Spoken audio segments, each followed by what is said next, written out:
Finally, the transfer window went down. A whole lot of things went down as the transfer was going down. Um, Carlos Alcaraz got eliminated from the US Open, where I thought that Novak Djokovic would add one more to his Grand Slam. He got eliminated also. And then we're looking forward to Victor Osimhen's transfer either to Chelsea or probably to Al-Ahli, which was supposed to be the biggest splash. It collapsed. And before we could even ruminate on that, we heard that in Nigeria, Bruno Labbadia has turned his back on coming to the Super Eagles. And then the Nigerian Football Federation gave a cockamamie explanation about tax. Oh, my Lord. I wouldn't even care. Somebody sent me the reasons why, and I just told him, look, just give Austin Eguavoen the contract and let him, for the next 3 years, give him a 3-year contract. And let him, he went to Barcelona for a course, so let him implement what he has done. Stop looking for another coach. One, you don't have money to pay for them. Two, your organization is horrible.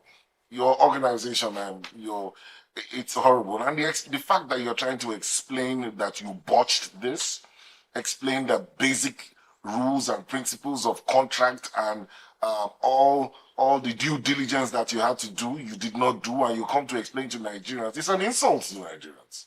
So I don't think it's something that I even want to go into, because I've always said it before.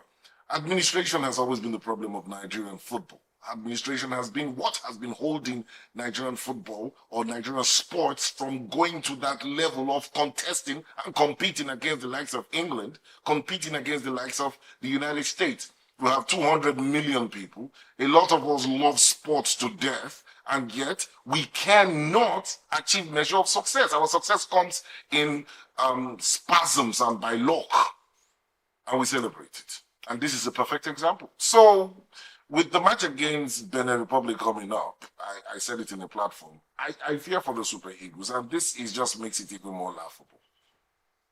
So let's go to the Osimhen thing. Down with this. Here goes.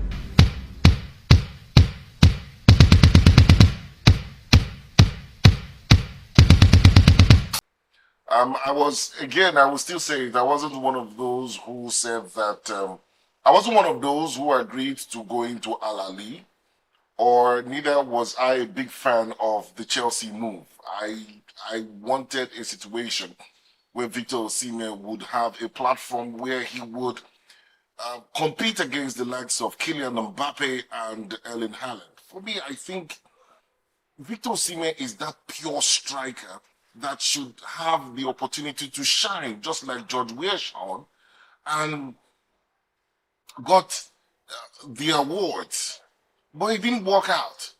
And that's how I think it was a screw job. In my last video, I said that Victor Osimhen has to consider firing his agent, Calendar, because somebody screwed Osimhen. And just like my brother would say, screwed him without using Vaseline. And he did it in the ass. Pardon my French to any of you who will be listening to this. Now, I paid attention to the transfer expert when he was giving us the details, but there was something that he did not attend to. I'm talking about Fabrizio Romano, giving reasons why this didn't work out. And big commendations to Victor Osimhen for standing his ground and standing strong. Yes, the truth is that he had agreed with Al-Ahli of Saudi Arabia had agreed with Napoli on the position, and they were discussing with Victor Osimhen. Victor Osimhen was looking at the possibility of going to Al-Ahli. I didn't like it, there was supposed to be a release clause for him to move out below 100 million when the case came up. You remember there was negotiations with PSG also.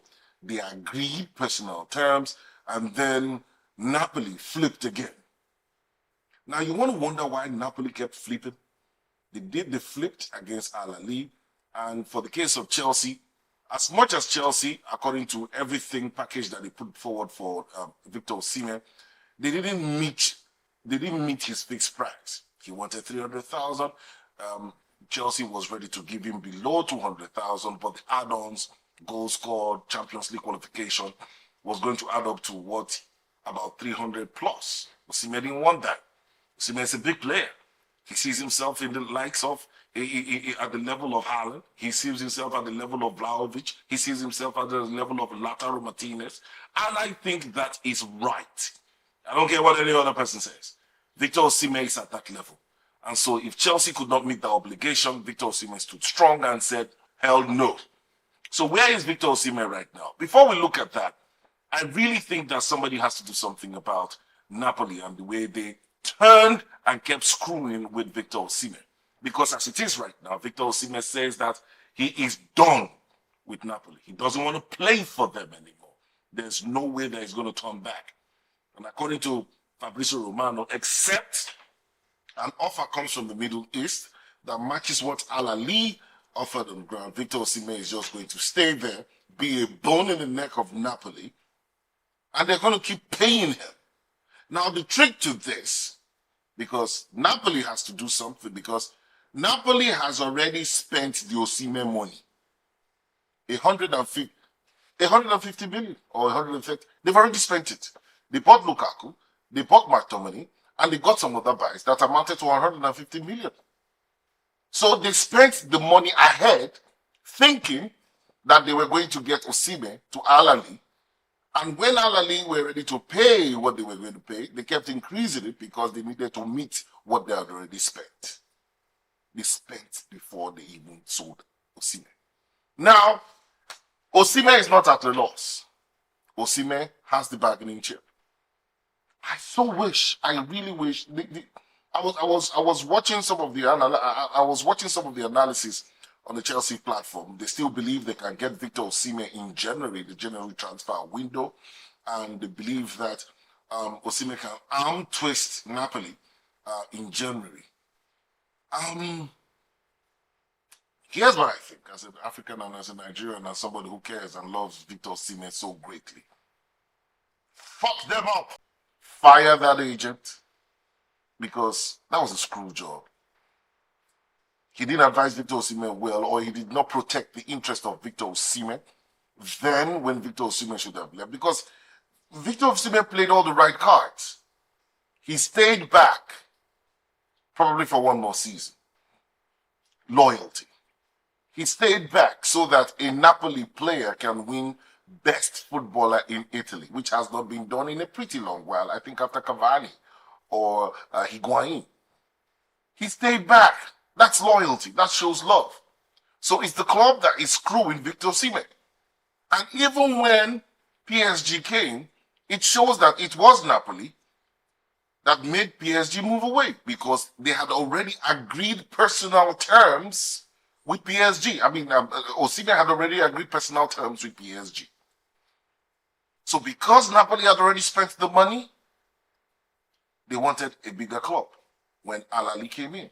And even though Al-Ahli had agreed with them, they kept raising it up and raising it up because they had already spent the money. They bought McTominay, they bought Lukaku, and all the other players that they bought amounted to about 150 million. It's a screw job. But I think it's going to bite Napoli in the ass. Because if Osimhen decides to stay and be training on his own, all he needs to do, well, he will attend, he will be present, he will mark the register as being present, and he will not play because he insists he won't play. Or before Monday, where the Asian window closes, a big offer comes that can match Al-Ahli and it interests Victor Osimhen. If not, Napoli are going to be paying heavy wages. Napoli are probably going to enter into problems with financial fair play rules. So, as bad as it seems that Victor Osimhen might not end up playing or might have some months of not playing, I think it's a situation where most Nigerian footballers have to learn. Get better agents. And there is no loyalty in this game. Protect your interest. And hopefully, maybe UEFA will come into this. Yeah, maybe. Tell me what you think about this. Frankie Demudialapa is my name. This is We Talk Sports. Like and subscribe. And join the community.